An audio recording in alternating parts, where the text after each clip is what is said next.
Good afternoon po. Bea Beniza from Bomba Radyo po. May I ask po ma'am, given the budget nga po na 700 million, napatak po tayo sa mga ganong digits, sa paglilibot nyo din po kasi sa mga lalawigan, ano po yung mga urgent matters or urgent concerns na napapansin nyo na kailangan talaga ng mga sambayan ng Pilipino? And paano nyo po ito mafulfill given that budget po?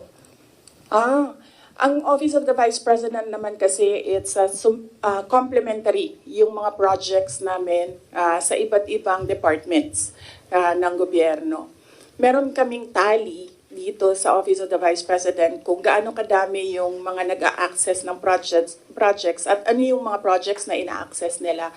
Ang number one talaga dyan is medical and burial.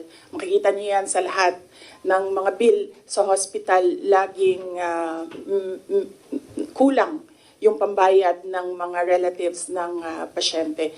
Yan ang number one. And then number two is financial assistance, yung mga hingi nila na augmentation sa kanilang pang-araw-araw. Minsan panggastos, minsan pangbayad sa kuryente, minsan pangbayad sa upa ng bahay, minsan naman humihingi sila kasi nagkukulang na yung pangbayad para sa paaralan, eskwelahan ng mga bata. So iba-iba yung rason nila, pero the same yung request nila, financial assistance. And ang sunod niyan is yung request hindi lang ng mga taong bayan but ng mga local government units or even mga barangay officials. Kapag merong disaster, humihingi sila ng tulong para sa pagkain, food and non-food supplies ng mga biktima ng calamity. So yun yung top 3 na lagi naming ma-encounter na hinihingi sa Office of the Vice President.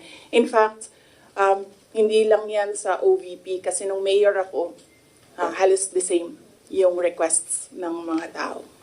So for the final question ko po ma'am, punta naman po tayo sa Office of the Vice President po na personals po. So dun po sa budget na po na yun, paano po kaya, hindi po ba mabibitin yung mga personals niyo po pagdating po sa kanilang mga sahod or mga income po nila?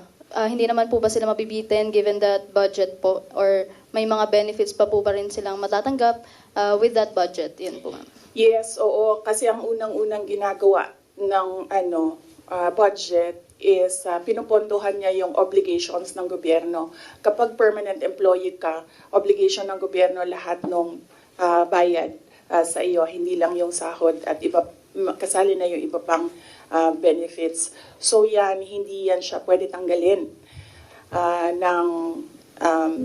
ng paggawa ng GAA, ng General Appropriations Act.